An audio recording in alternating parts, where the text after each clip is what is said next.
You finish the song, you're playing back, you're listening to it, and you just don't feel the way that you thought you would feel. You're not proud, you're not moved, you're not empty, it's not completely blank, but it's just kind of like that sensation of, I don't know how I feel. I'm not super jazzed about it, I'm not super bummed.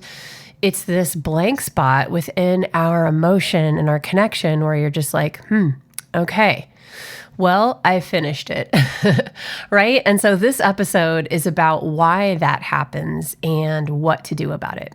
It's a very specific layer of your communication that you might not be thinking about. It's not good or bad. It's just a skill and a way that you can train yourself to attend to that the same way you would attend to this kind of layer in a human relationship or a relationship with your pets or something that you really hold dear to your heart. And I know your songs are part of that.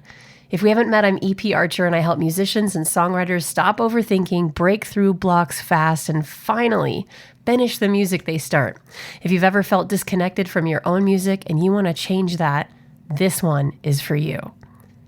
So you've probably finished something and felt a little disconnected from it. And sometimes that in and of itself can be like an emotional slap in the face because we don't expect to feel that way. We're invested in our ideas. We feel when we're creating them.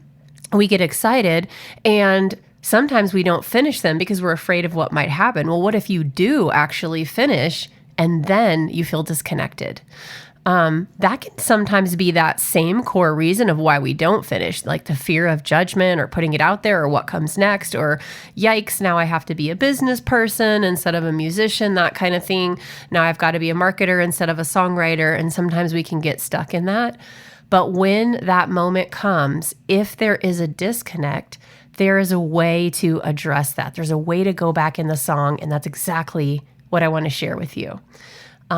Sometimes you might get this reaction from some other person. You play it for them and they're like, good job, or they're polite, or nice work. I remember feeling like in my heavy performing days, like, oh my gosh, if one more person says good job, like, of course it's a good job. This is what I do. Like, this is my heart. This is my soul.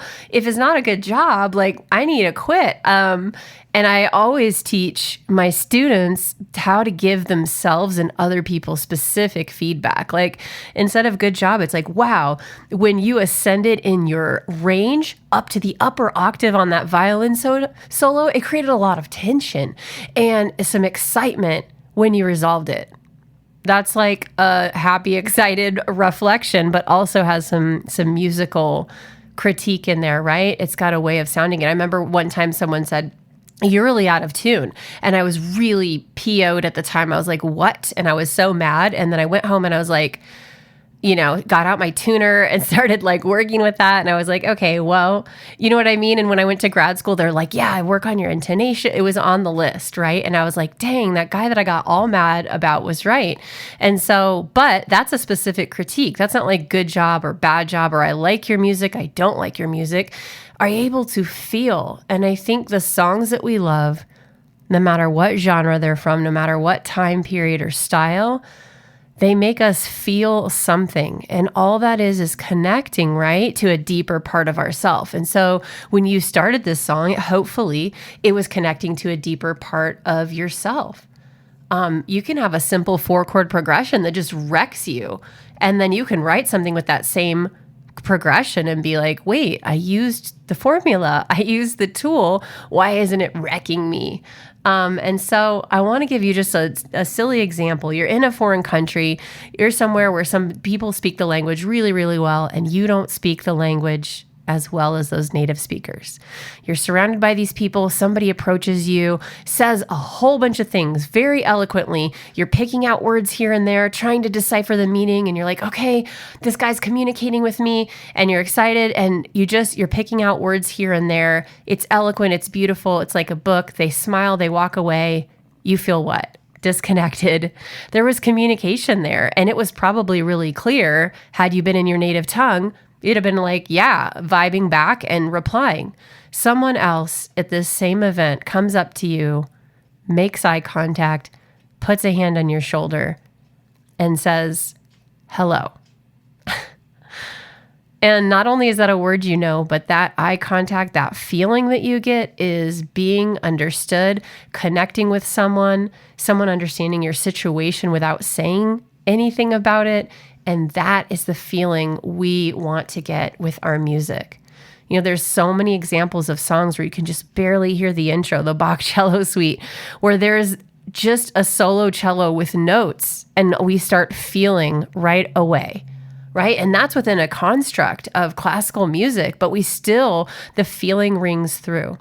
And I have a word to describe all this. I call it sonic connotation, because there is a part of sound that has emotional weight, and it's not related to the notes and the timbre, the melody, the rhythm, the space.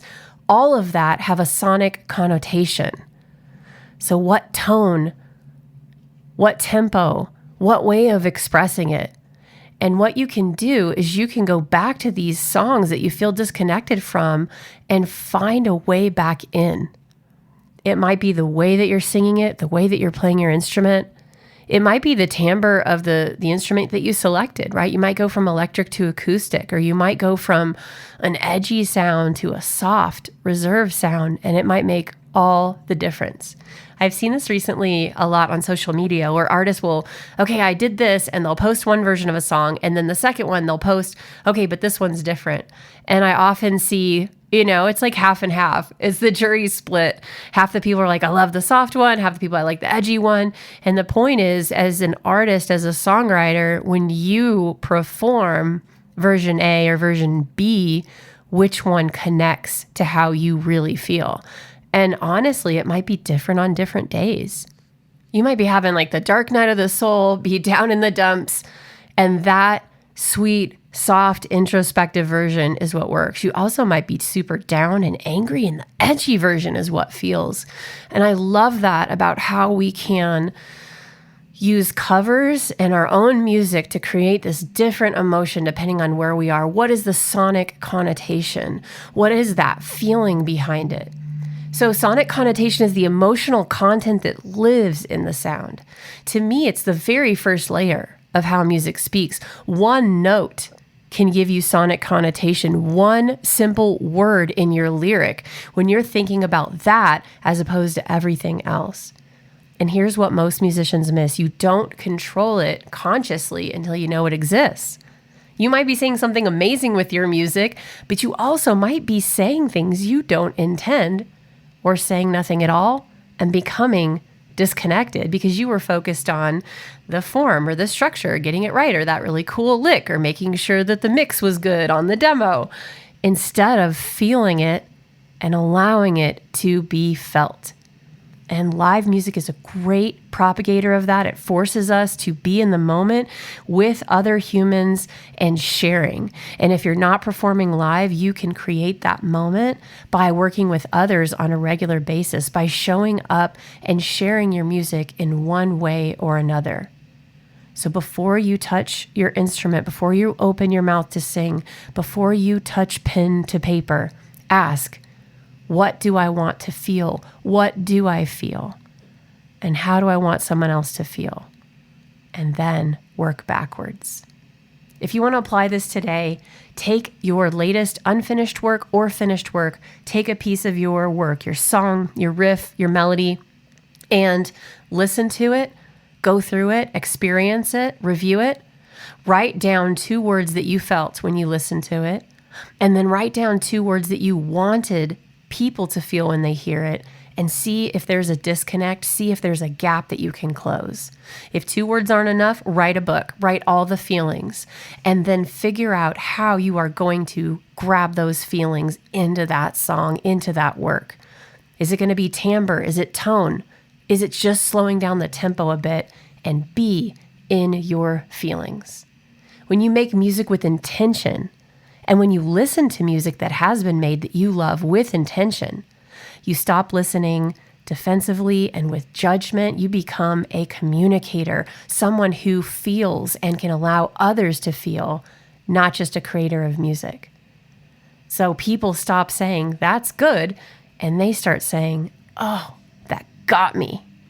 If you want to go deeper on this and start making music that actually sounds like you in the next 30 days without starting over, click the link in the show notes and come join us inside Music Rebels Rising. Your best work is on the other side. I'll see you next time.